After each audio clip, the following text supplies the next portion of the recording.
All right, so we're going to pick back up where we left off with nutritional therapy. Now, nutritional therapy can be very complicated and time consuming and require a lot of patience from the healthcare providers because this is brand new for our patients and can be very different from the lifestyle that they are used to. So they definitely need an individualized plan that accounts for their normal behavioral, cognitive, socioeconomic, cultural, religious background, and other preferences. Because if it doesn't fit in line with those things, then they're not going to be compliant with it. So we have to be very conscientious and aware of that as we are providing them education. A lot of this is just introductory from a nursing standpoint, and more of the counseling and specific education and ongoing monitoring is from a registered dietitian that has specific expertise in diabetes management, because it can be again, I keep saying complex, but that's just what it is. It can be very particular to how many carbs and proteins and fats they need per day. And with the individualized part in mind, can just take a lot of time and effort and patience. So part of our interprofessional team that's caring for these patients are, of course, nurses, certified diabetic educators, clinical nurse specialists, social workers, especially to assist with the insurance part of things, and other healthcare providers. Exercise should definitely be incorporated into their lifestyle changes to help both with type 1 and type 2 diabetes and be consistent for them. Benefits of exercise to a diabetic patient includes decreasing that insulin resistance that's built up, especially in a type 2 diabetic, and it will decrease the patient's overall blood glucose levels, which is good. It promotes weight loss, reduces the need for medications, especially those type 2 diabetic patients. Type 1s, again, of course, can never completely stop taking medications. They will always require insulin, but it'll help keep them in tighter control of their glucose levels. Exercise will decrease triglycerides and LDLs, which is our bad cholesterol, and increase HDL, which is our good cholesterol. So both of those things are very positive outcomes from exercise. And then decreases blood pressure and increases circulation. Again, if you think about the high amount of blood glucose in somebody's blood vessels leading to thick, viscous blood, the more we can decrease fats and blood pressure and other confounding factors that worsen perfusion, the better off their circulation is going to be. So this is holistically a lot better for the patient. Exercise needs to be monitored very closely. They need to be in good communication with their doctor about this to make the most of it. So patients who are on insulin sulfonylureas are a specific type of PO, primarily type 2 diabetic medication, and metglitinides can cause hypoglycemia if the patient is exercising during a peak time of those drugs, or if they didn't eat enough prior to exercising. So at the peak time of insulin and other medications, but especially insulin, that's the time when the drug is working the most, when it is the most potent. So that is the time when the patient is at highest risk of their blood sugar being low and causing hypoglycemia, especially if they're exercising and using even more of their blood glucose stores. Then it's going to lower their sugar even more. This can especially happen in patients who have been sedentary for a long period of time and then rapidly become more active. If they don't slowly progress through an exercise goal, then this hypoglycemic episodes can occur more often. This glucose lowering effect of exercise can last up to 48 hours. So it's something they need to monitor for even a couple days after they've performed their physical activity. The best time to exercise is 1 hour after a meal, or after they have a 10 to 15 gram carbohydrate snack, and then check their glucose before exercise. They want it to be normal so that they know they won't bottom out while they're exercising. And especially as they're starting out and getting used to exercise, they need to check their blood sugar every 30 minutes and may even require a snack every 30 minutes in order to maintain their sugar and, again, not bottom out. Another effect of exercise could be that the body perceives the exercise as a stressful stimulus, which would cause the release of those counter-regulatory hormones. And if you remember, those are cortisol, growth hormone, glucagon, and epinephrine. And when that occurs, those are normally released during times of stress, but they also will temporarily increase their blood glucose. So this is totally opposite of what we just talked about with the hypoglycemia, but they're at a risk of either of these things. This second type, this hyperglycemia that occurs, is more common in type 1 diabetics. And if they are testing their blood glucose and it's greater than 250, they need to not perform their exercise. It's going to increase the effects of the hyperglycemia, and especially if ketones are present in their urine, which they can test at home. There's home kits where you do like a point of care dip urinalysis of the urine. It'll tell if there's ketones present or not. If they are present, then they're progressing into a ketoacidotic phase, and if they exercise, it would make it worse. So we definitely want to hit home on those topics when we're educating about exercise. Self-monitoring of blood glucose is going to become a part of their daily lives. So it's very important to make clear and clarify when they need to test and how to test. So of course, making sure they use the machine correctly, that they calibrate the meter correctly. And so many of you guys are familiar with this, but you always want to clean the side pad of the finger. You don't go directly on the middle of the padding of the finger. You go to the side, clean with an alcohol swab, let it dry. Then you'll use your little lancet, stick the finger. You'll squeeze for blood. You'll wipe away the first drop of blood because it can be contaminated with that alcohol pad. And then you'll use the second drop, attach it to your little strip on your monitor, and then it'll read for you. We are going to teach patients to test before they eat their meals, 2 hours after they start eating their meals, anytime they suspect they're in a hypoglycemic state. If they are sick, they need to check more frequently, at least every 4 hours, and they need to check before and after exercise.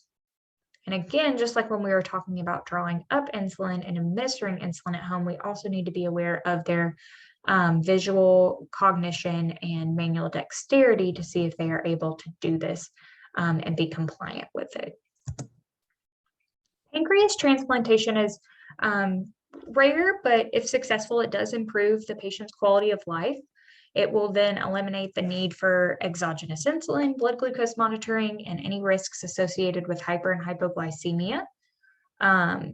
In type 1 patients, this is great because their pancreas did not make any insulin, and so now they're going to receive a pancreas that does. Any acute complications that occur with diabetes won't happen anymore, but any long-term renal or neuro complications that occurred prior to the pancreas transplantation will persist. And then, as with any organ transplantation, there is a need for lifelong immunosuppression drugs so that the body doesn't reject the new organ.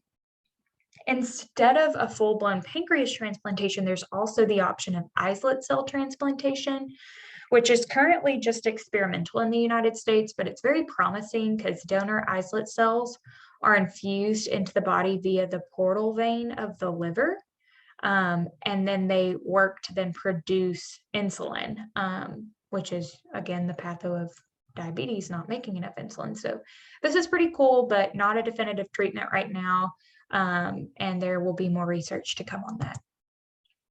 Some example of nursing diagnoses you may find applicable to diabetes is a lack of knowledge, especially early on in their diagnosis, hyper or hypoglycemia, a risk for injury, and then impaired peripheral neurovascular function. And we'll talk about that more in our complications section. In the acute phase, we definitely want to be aware of and educate the patient that physical and emotional stress can cause increased glucose.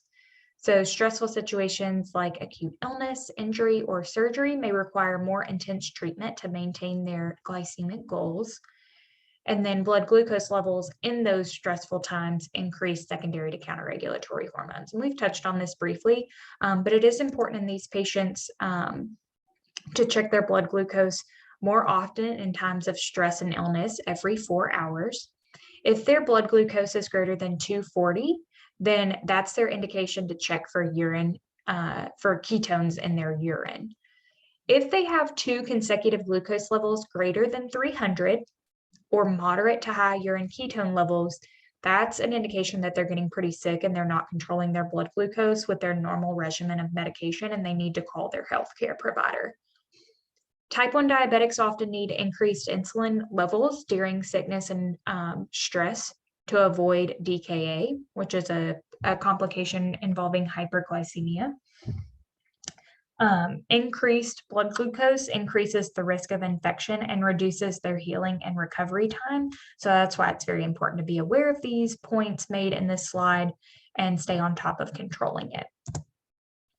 Patients also who are, I'm going to go back to this slide for a second, who are type 2 diabetic and don't normally require exogenous insulin may require it during times of illness or stress, especially when they're in the hospital for some kind of treatment or surgery or what have you.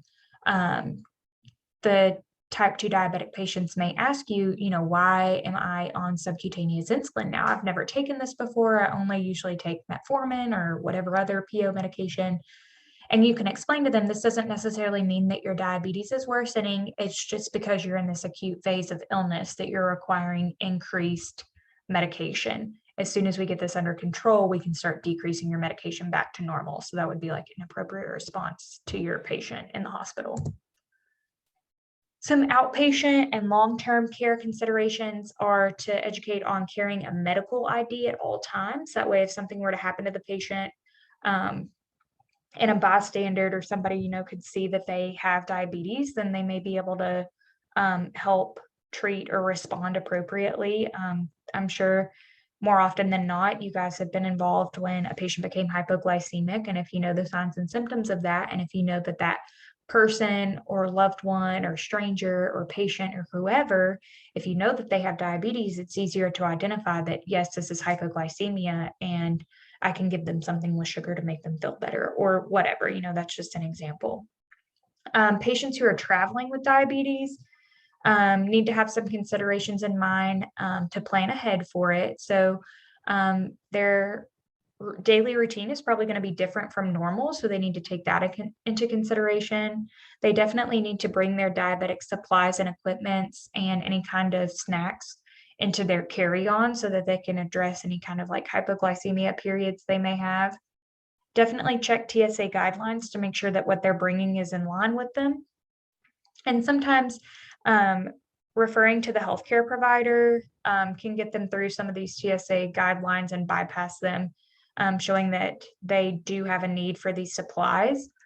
And especially if they're to travel and cross time zones, it can be really difficult for the patient to figure out when they should retime their medications. So a healthcare provider can help them sort through that. And this is just an example of what a medical alert might look like. You can wear it on, a bracelet, or I've seen just the cards in people's wallets, things like that. Now we're going to get into the acute complications of diabetes. There are hypoglycemia, hyperglycemia, diabetic ketoacidosis, and hyperosmolar hyperglycemic syndrome. So we're going to cover 4 acute complications, starting with hypoglycemia. Several signs and symptoms accompany hypoglycemia. It's defined as a blood glucose level less than 70. And one mnemonic you might use to remember this is cold and clammy, needs some candy. So cold and clammy skin, numbness to their fingers, toes, and mouth, increased heart rate, emotional changes, headache, confusion, restlessness, nervousness, tremors, faintness, dizziness, unsteady gait, slurred speech. A lot of people in a hypoglycemic episode look drunk. Hunger, vision changes.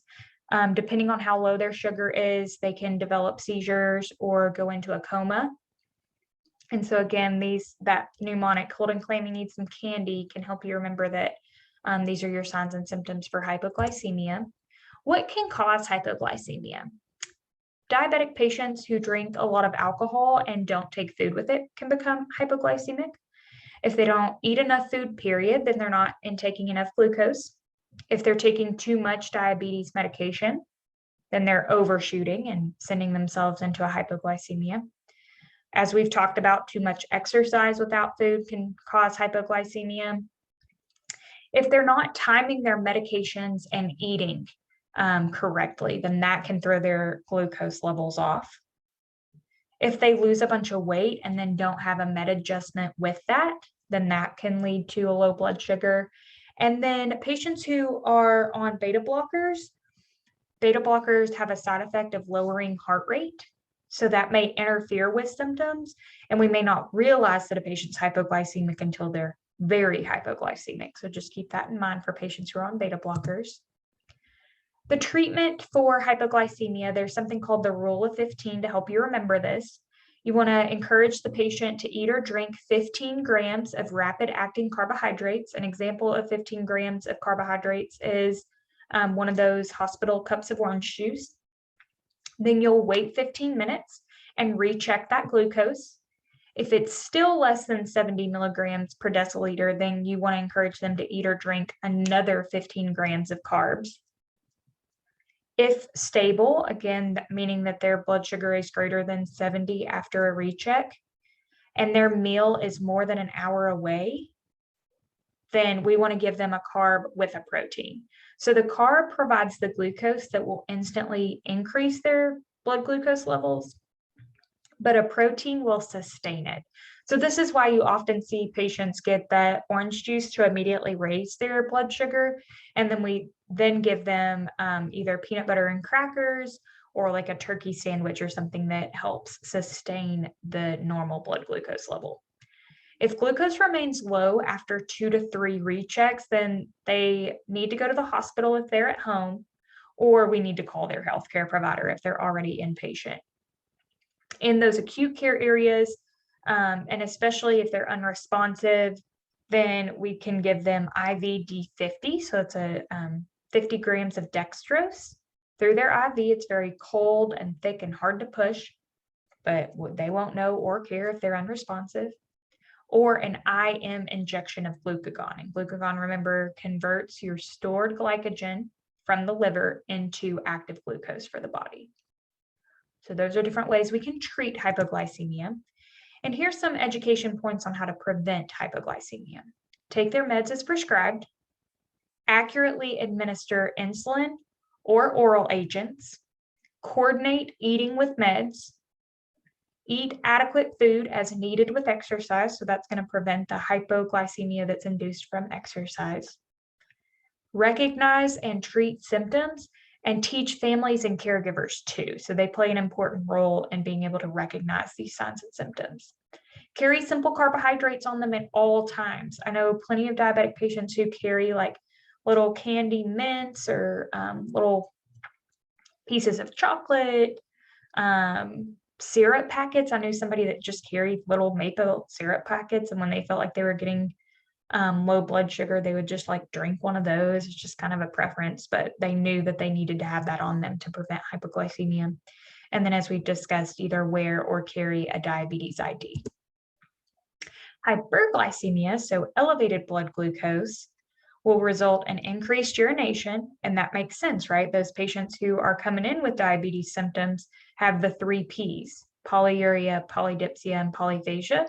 So polyuria is increased urination, polyphagia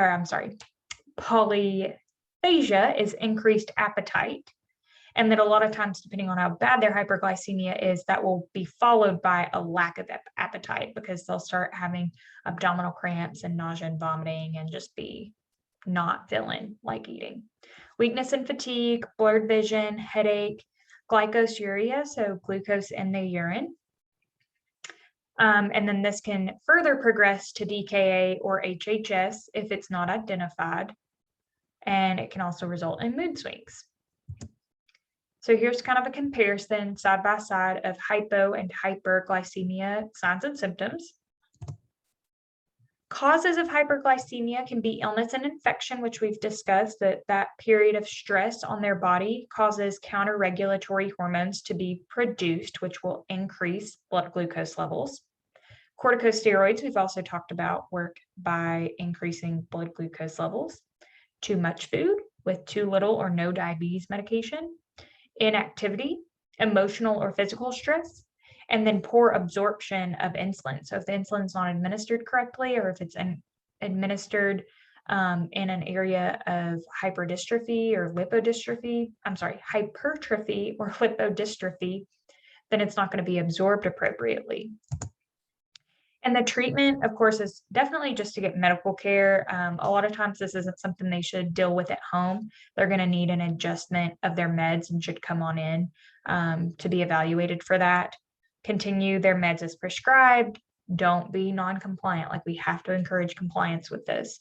Check their blood glucose and urine ketone levels. Drink fluids hourly. So we're trying to promote peeing out some of that blood glucose. So think about that really thick, viscous blood they have with high blood glucose levels. The fluids will help dilute that some. And then contact healthcare provider if there is a presence of ketone in their urine. Preventative measures for hyperglycemia is to take meds as prescribed and on time, administer insulin correctly, and take their non-insulin injectables or oral agents as prescribed. Choose healthy foods and with good proportion. Follow sick day rules, meaning that they need to check their blood sugar more frequently, at least every 4 hours, and they need to call their healthcare provider if they have blood glucose levels greater than 300 or ketones in their urine. They need to check blood glucose routinely and wear or carry a diabetes ID. DKA. This is a very popular test item on the NCLEX and other future types of certifications in nursing. So it's just one of those big kahunas that they like to focus on. And it is caused by a profound deficiency of insulin, which will lead to high blood glucose levels, ketosis or ketones in the body, acidosis, specifically metabolic acidosis, and dehydration. And this complication is most likely to occur in type 1 diabetics. There is a video in the notes of this slide that really goes into the pathophysiology of DKA. I don't think it works when I play it on Zoom, so I highly encourage you to go back into the notes section of this PowerPoint and watch this video to help kind of visualize and animate this process for you. Precipitating factors that can lead to DKA are the same factors that can lead to hyperglycemia that we just reviewed. So illness, infection, inadequate medication dosing, undiagnosed type 1 diabetes. This is sometimes how patients are identified as even having type 1 diabetes to begin with. A lack of education, understanding, or resources, or neglect or non-compliance. So anything, if the diabetes is not being treated appropriately, or if they're put into situations where they are at risk for high blood glucose levels like illness or infection, DKA can occur. So in an insulin deficiency, we've talked about this. So when the body does not have glucose available to make energy because there's no insulin to get it into the cells, then fat is going to become the fuel source for the body. A byproduct of fat metabolism is ketones. Ketones are very acidic in our body, so it will alter our pH levels and we will become acidotic, and specifically a metabolic acidosis. So normal pH, if you remember, is 7.35 to 7.45. When we are in DKA, our pH is less than 7.35. Ketones will be present in the urine because that's how they're excreted, and will also excrete electrolytes inappropriately. When insulin is deficient, we're continuing on here, glucose production from amino acids in the liver further leads to hyperglycemia. Hyperglycemia further causes osmotic diuresis.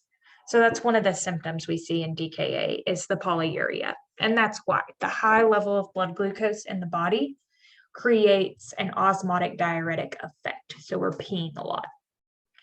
Without treatment, the electrolytes are going to be depleted, as we mentioned in this last slide. We're peeing out ketones and we're peeing out electrolytes. So we can see a severe depletion of sodium, potassium, chloride, magnesium, and phosphate. And the acidosis can lead to vomiting and further fluid and electrolyte losses. Abnormal electrolytes come with a whole slew of symptoms and problems and complications. And then the vomiting and acidosis are going to lead to dehydration. Hypovolemia from the dehydration may cause renal failure, causing retention of ketones and glucose, and further acidosis. So we get into this vicious cycle, especially if our kidneys shut down, where we can't excrete the ketones, and the ketones and the glucose together are going to cause further acidosis. If this is not treated and corrected, then the dehydration, the electrolyte imbalance, and the acidosis that's caused by this DKA pathophysiology is going to lead to coma and death. This picture is just a good visual. If you take the time, break it down, sit with this, this is going to explain kind of the process and signs and symptoms of diabetic ketoacidosis, such as just for some of those folks who are visual learners. Part of the dehydration that we're going to see will lead to symptoms such as poor skin turgor, dry mucous membranes, tachycardia, orthostatic hypotension, lethargy, and weakness.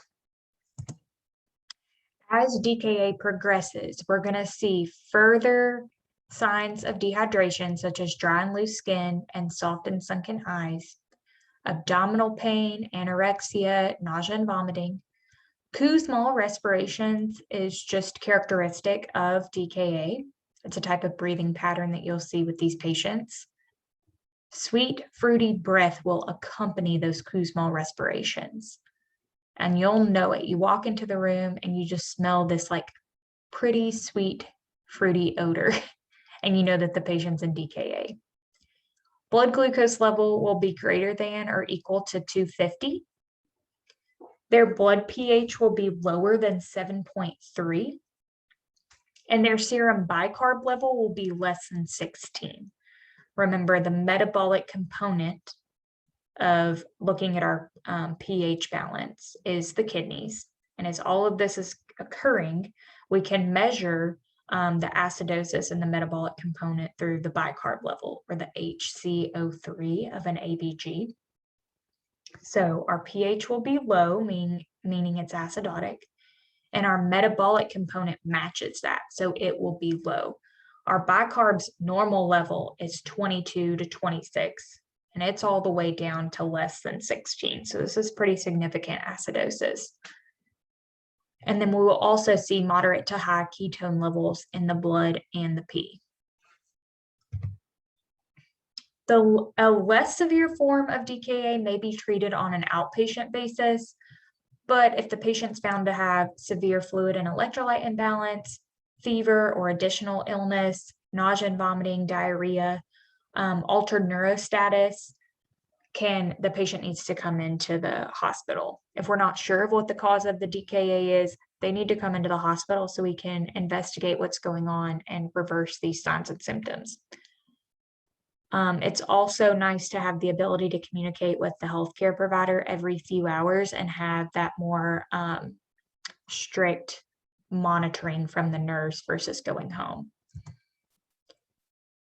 DKA, again, can be very life-threatening. So emergently, and some of the first steps we're going to take with these patients is to ensure that they have a patent airway and that they're neurologically intact enough to protect their airway, and administer oxygen if needed.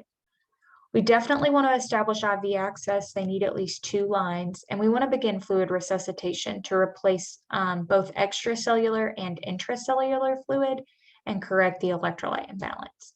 We will start this fluid resuscitation with normal saline, so sodium chloride 0.9% and isotonic crystalloid. Once their blood glucose level reaches 250, we will add 5 to 10% dextrose to that normal saline, so that we don't lower their blood glucose level too quickly. Just like we've talked about, we don't want to lower any other electrolyte too quickly. We also don't want to lower glucose too quickly, or that can cause some negative outcomes. So once we reach 250, we want to add 5 to 10% of dextrose to our normal saline infusion. And our goal urine output is 30 to 60 mLs per hour, not more than that, because they're definitely peeing a lot. We want to restore it to 30 to 60. And actually, depending on how bad they are, if it's gone to renal failure, then they have no urine output. So we want to get it between 30 and 60. And then by doing these things adequately, we're protecting them from cerebral edema developing. And we want to further monitor for fluid overload and renal or cardiac compromise. So just protecting them as we are treating their DKA. One thing that insulin does, not only does insulin let glucose into the cells, but when insulin opens the door to the cells to let glucose in, it also lets potassium in. And when that potassium gets into the cells, it's no longer in the blood vessels, and so potassium is going down in the body. So it's leading to hypokalemia. So as we are giving insulin to treat DKA, we need to be aware that hypokalemia may develop, which it puts them at risk for cardiac dysrhythmias. So we usually want to give potassium with their insulin. And besides giving the fluids, of course, we will give insulin. The only insulin that can be given IV is regular insulin. And we give an insulin, we start an insulin drip rather, at 0.1 units per kilogram per hour to correct hyperglycemia and ketosis. This does things slowly, again, not to bring that sugar down too quickly. So let me share this screen real quick. So here are our priorities for DKA. So you're going to identify it, right? So when you're studying, identify the disease by knowing signs and symptoms.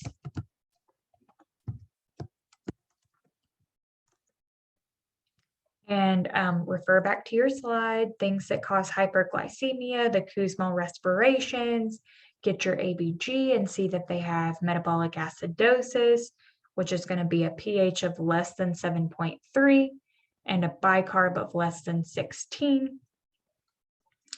You're going to start IVs on the patient. Of course, I'm sorry, we always want to do our ABCs first, so let me do that. Start IVs, start normal saline, and start an insulin drip. The insulin drip will go at 0.1 units per kg. That way you're going at a controlled rate and you're not dropping it too quickly. When the patient's blood glucose gets to 250, we want to add dextrose 5 to 10% to the normal saline infusion. That way we don't drop it too quickly. So these are kind of like your priorities for treating a DKA patient. Make sure you can identify it. You got to know your signs and symptoms. You'll always manage a patient's airway and breathing. And then we start managing their circulation by starting IVs, get their normal saline going to prevent that or to treat that dehydration, and start your insulin drip. When that patient's blood sugar gets to less than 250, less than or equal to 250, you add 5 to 10% dextrose to the normal saline infusion. I want you to keep in mind here, you got to monitor the potassium level. Big deal.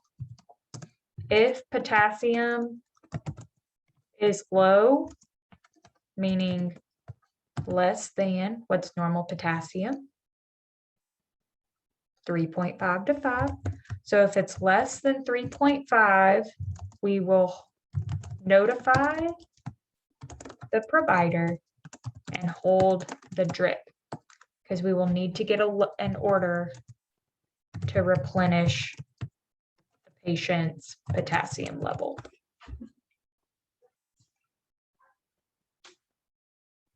Once you kind of look at that, take a picture, do what you need to do there. That kind of sums up how you take care of DKA.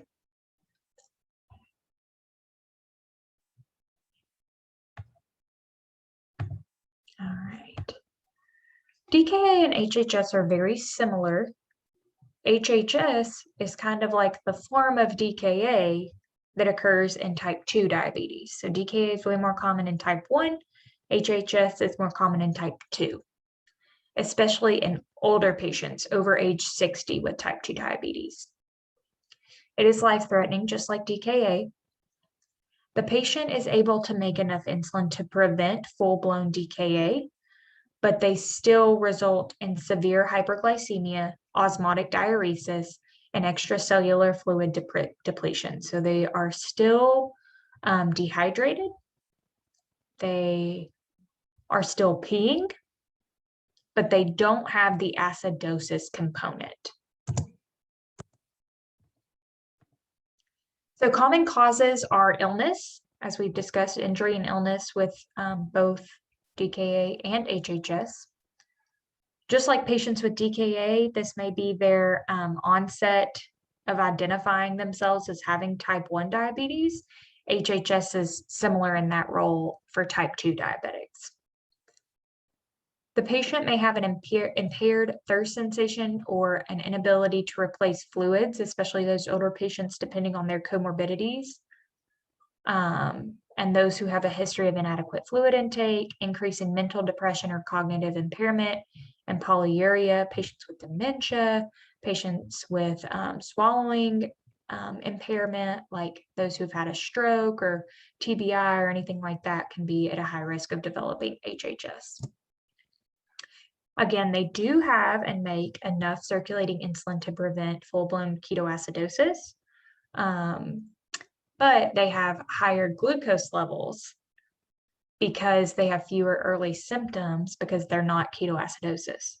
They're not ketoacidotic, sorry. So their sugars can be greater than 600. It's more common to see higher glucose levels in HHS than it is in DKA, because a patient will appear sicker in DKA, so they seek treatment before their sugar can get high enough or higher than 600. There aren't as many early symptoms in patients with HHS, so by the time they seek help or medical assistance, their blood sugar is greater than 600. Because of this, once they do develop manifestations, they're usually more severe, especially because of their increased serum osmolality, or that increase in blood glucose. So they will have symptoms like somnolence, coma, seizures, hemiparesis, aphasia.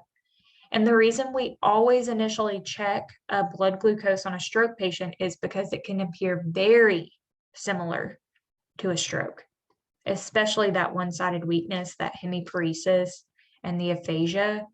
I've had patients who I swore were having a stroke, and we checked their blood sugar and it was 21. And then we gave them dextrose and they were all better. So you don't want to go down the road of working somebody up for a stroke when they just have hyperglycemia or hypoglycemia, both in the severe form. Well, I said 21, so that's hypoglycemia. For this instance with HHS, sorry, no means to confuse you, their sugar could be 780 and you're like, oh crap, like they may not be having a stroke, they may just be severely hyperglycemic. So it can kind of go either way. Well, it definitely can go either way. So that's why treating a patient for a stroke always involves an initial blood glucose level. And then since the patient is not in ketoacidosis because they have enough circulating insulin, they also will not have ketones in their body. Very similar interprofessional care between DKA and HHS. It's considered a medical emergency. We will still do the same IV insulin and normal saline infusions and add dextrose when glucose levels reach 250. They do usually need more fluid replacement though, because their sugar is higher. So these patients usually require hemodynamic monitoring to avoid fluid overload. things like monitoring their preload and afterload, as we've discussed in our cardiac section, so that we have a better idea of what fluid we're giving them and how much more they need. Definitely are going to monitor their fluid and electrolytes, especially their potassium for hypokalemia, serum osmolality, vital signs, intake and output, skin turgor, and neuro, renal, and cardiac statuses. And of course, whatever the underlying precipitating cause is, we want to identify it and correct it. If it's because they're a new onset type 2 diabetes, we have exactly what our precipitating cause is, and we got to educate them on what type 2 diabetes is. If it's an injury or illness or infection, then we'll definitely work with that from there. So again, DKA and HHS nursing management, we're going to monitor their blood glucose and urine for output and ketones, specifically in DKA. Monitor their IV fluid therapy, their insulin therapy, and replenish electrolytes, especially potassium, and assess their renal status, cardiopulmonary status, and their neuro status, because those are the three systems that are most likely to be affected by fluid and electrolyte imbalance. Now we're going to discuss our chronic complications of diabetes. So what we just talked about were acute, your hyper and hypoglycemia, your DKA, and your HHS. Chronic complications consist of the long-term complications of diabetes, things that involve macro and microvascular problems. Examples of these, I'm getting ahead of myself, sorry. Damage to blood vessels occurs because of chronic hyperglycemia. So this is why it's important, even for those young folks with diabetes, to understand why being compliant with their treatment now is going to prevent blood vessel damage down the line. Hyperglycemia is not normal in the body. It causes the body to work harder, causes the heart to work harder, pumping this thick blood that's got all this sugar in it. And so there are several different complications that can occur from this. We categorize them into macrovascular, large vessel, and microvascular or small vessel complications. The leading cause of diabetes-related death is related to cardiovascular disease and stroke. So it's definitely a big deal. These complications are devastating and require ongoing monitoring. So at least annually, we want to do an eye exam, check kidney function, check for neuropathy concerns with a comprehensive foot exam, and a cardiovascular risk assessment. As needed or at every visit with a healthcare provider, we're going to do a foot and lower extremity exam, checking for any wounds or for peripheral vascular disease. And they may do an exercise stress testing more frequently than not to check their cardiovascular function. And then a patient should perform a daily foot exam. Because of their neuropathy, they often don't feel that they have a wound or some kind of problem in their foot, so they need to visualize it with their eyes. Diseases of the large or medium-sized blood vessels are considered macrovascular angiopathy. Things like cerebrovascular disease, so TIAs and strokes, cardiovascular disease, and peripheral vascular disease. There's a greater frequency and earlier onset of these conditions in patients with diabetes. So diabetes is an independent risk factor for these three disease types. Microvascular complications occur in capillaries and smaller arterioles from the chronic hyperglycemia. They have a harder time fitting into those smaller vessels, so damage is common to occur in these systems, things like the eyes, kidneys, and nerves. The eyes are considered retinopathy, so disorder of the eyes, nephropathy, disorder of the kidneys, and neuropathy, disorder of the nerves. Autonomic neuropathy. So think about the autonomic nervous system, which is in charge of regulating involuntary movement of the body. So the autonomic nervous system is part of our rest and digest and fight and flight, things that we are not in control of altering in our bodies. So autonomic neuropathy can influence nearly all of our body systems and lead to things like hypoglycemic unawareness. So the patients they can't sense that they're hypoglycemic and they're just sitting in their bed with a 20 blood sugar. It's very freaky to see that. bowel incontinence and diarrhea, and urinary retention. Gastroparesis can cause, if you think paresis is paralysis of the stomach, can cause delayed gastric emptying, resulting in anorexia because they feel full more often than not, nausea and vomiting, GERD-like symptoms or reflux, feeling full, and hypoglycemia because they're not eating enough. And then cardiovascular abnormalities like postural or orthostatic hypotension, leading to falls, resting tachycardia, and painless myocardial infarction. These are your patients who have the silent ischemia that we learned about in our cardiovascular section. They will have sexual dysfunction, things like erectile dysfunction, decreased libido, and vaginal infections. And neurogenic bladder can cause urinary retention, leading to empty frequently. So they feel like they have to go more often and they're not going as much. Cholinergic agonist drugs, which will cause them to pee more, and then self-catheterization. Sensory neuropathy is what we're referring to when we talk about that, the foot care, because they can't, I'm getting tongue-tied, sorry. The nerves of the feet and even the hands, oftentimes, the distal nerves and the distal circulation have been damaged over time from a lack of perfusion due to their thick blood that's full of glucose. And so the nerves have been damaged and they can't feel feet bilaterally or hands bilaterally. It's often referred to as a stocking glove neuropathy, feeling of pins and needles or burning pain. That's more characteristic of nerve pain.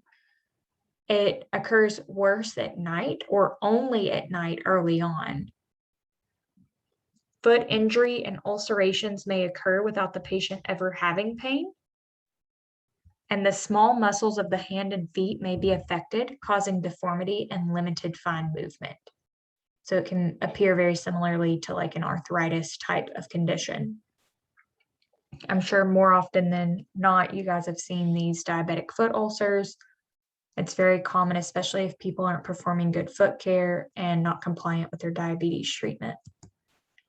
This is an example of some diabetic ulcers on the feet. Not only are they easy to develop because you can't feel them developing, but they're also very difficult to heal because of their long-term chronic diabetes. They don't perfuse their distal extremities very well, so they can't get the blood down there to bring the inflammatory mediators and the oxygen that they need to heal. Treatment for sensory neuropathy is to, of course, manage the diabetes, manage the blood glucose levels. Different drug therapy includes topical creams and medications like tricyclic antidepressants, selective serotonin and norepinephrine reuptake inhibitors, anti-seizure medications, pregabalin, gabapentin. These are your kind of off-label drugs that we use for nerve pain treatment. So we talked about this in some of our chronic neurodegenerative disorders as well too, because you're treating a nerve pain, a neuropathic pain, not a nociceptive pain. This is a picture of a necrotic toe before and after amputation. So that's some good work done by some kind of podiatry surgeon. And this happens more often than not. So we got to be very good advocates and educators for our patients to try to prevent this. Sensory neuropathy may cause loss of protective sensation. It prevents awareness of injury and major risk factor for amputation. So like sometimes you got to get a little gruff with these people and let them know, you know, by not controlling your blood glucose levels, you're at risk for amputation of your legs down the line. You're at risk for kidney disease and kidney failure and being on dialysis. You're at risk of developing a stroke. You're at risk of developing a heart attack. Sometimes that's the wake-up call they need. Peripheral artery disease can also occur with this. Patients with diabetes often have atherosclerosis, and that thick blood from that glucose does not help. So we've got a decreased blood flow that results in decreased oxygen and white blood cells. and other nutrients to the distal extremities, which causes longer wound healing and increased risk for infections. We kind of referred to that a couple slides ago, but then it's just this vicious cycle of not being able to heal and recover from these wounds, and more wounds developing, and one thing leads to another, and necrosis develops, and then here they are looking at an amputation surgery.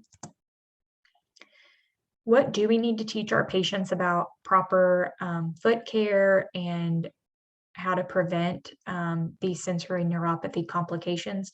Well, we want them to wear proper fitting footwear, so not too tight or not too loose, so we're not rubbing and causing blisters or wounds, and we're not falling out of our shoes. Avoidance of foot injury, just be very conscientious of that and not be risky. Skin and nail care, skin and nails should be cut straight across. We want to prevent ingrown nails, and they should be washing their feet, drying them completely, because the wet skin makes it soft and fragile. So we want dry feet. Daily inspection of their feet, and even small problems should initiate prompt treatment, and they need to call their healthcare provider and be very vigilant of caring for wounds. When they do have wounds develop, their wound care needs to be very diligent. They need to go to wound care appointments as scheduled and be very proactive in preventing infection and complication. When infection occurs, there is a defect in mobilization of inflammatory cells and impaired phagocytosis, which we've talked about because of that thick blood from glucose. I've said it so many times. They've got real thick blood from the increased glucose. So inflammatory cells and the immune system fighting team just can't get down to where it needs to be to fight the infection. So recurring or persistent infections are very common. We need to be prompt and vigorous in our antibiotic administration and educate on completing antibiotics, even if you start feeling better, and good infection prevention education like hand hygiene, avoid exposure to infections, and to get their vaccines as recommended. Gerontological considerations. So for those older than 65, there is an increased prevalence and mortality related to diabetes. It is present in diabetes, especially type 2, is present in 25% of people over age 65, just naturally due to a decrease in beta cell function in the pancreas. There's decreased insulin sensitivity over time and altered carbohydrate metabolism. These are all kind of just natural pathophysiological changes that occur with aging, but it does put them at a higher risk for death, functional disability, and coexisting illness. When they do have diabetes, they often have other comorbidities, which puts them at risk for drug interactions that interfere with insulin's action. And many signs of diabetes resemble changes that are associated with aging. So a lot of people are undiagnosed or untreated with diabetes because it hasn't even been identified yet.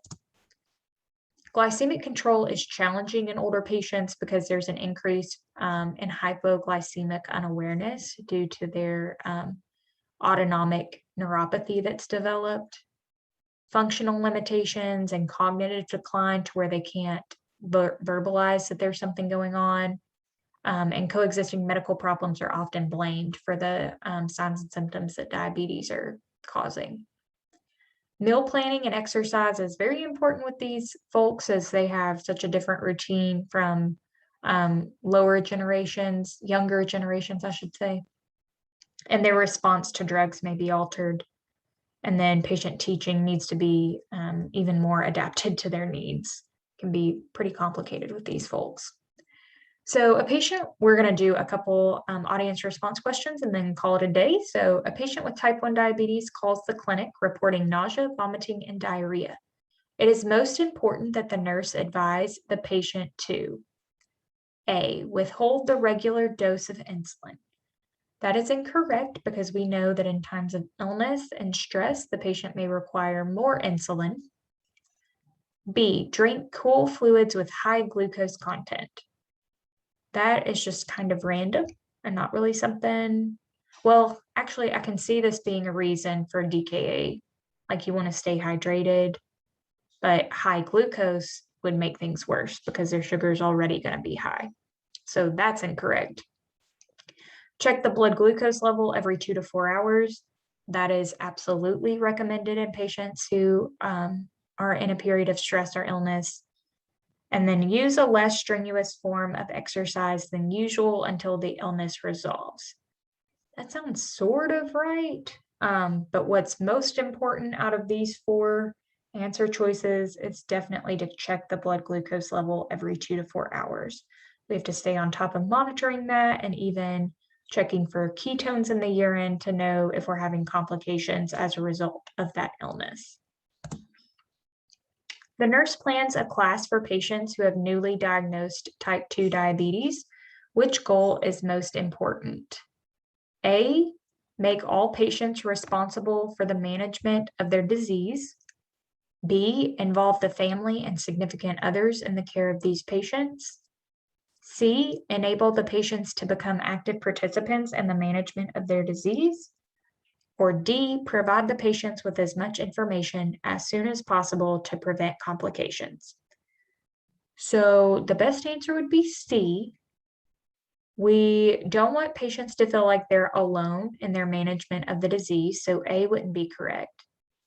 While we do want to involve family and significant others in the care of these patients don't always have family and significant others, so that can't be the number one goal. Providing the patient with as much information as soon as possible sounds like information overload and also not the best way to go about educating somebody newly diagnosed with diabetes. So C, enabling the patient to become active participants, in the management of their disease would be the best answer. And then the last one, the nurse is caring for a patient with type 1 diabetes who is admitted for diabetic ketoacidosis, or DKA. The nurse would expect which laboratory test result? Hypokalemia, fluid overload, hypoglycemia, or hyperphosphatemia. Well, we haven't really talked about phosphate in this entire lecture, so that's not super pertinent to diabetes. DKA results in dehydration and hyperglycemia, so B and C would be incorrect. And hypokalemia could certainly be an expected laboratory test, especially related to an insulin drip infusion, because insulin not only lets glucose into the cells, it also lets potassium into the cells. Therefore, the blood vessels would have less potassium in them and would be lower than 3.5. So we would want to call the healthcare provider to hold the infusion and get an order to replenish potassium. All right, that is it for part 2 of the diabetes chapter. I tried to go kind of slow to keep you guys with me on this and to make sure you're understanding as I'm talking through some of these contents. However, you guys know, please reach out to me if you have any questions or need any clarification on any of these concepts.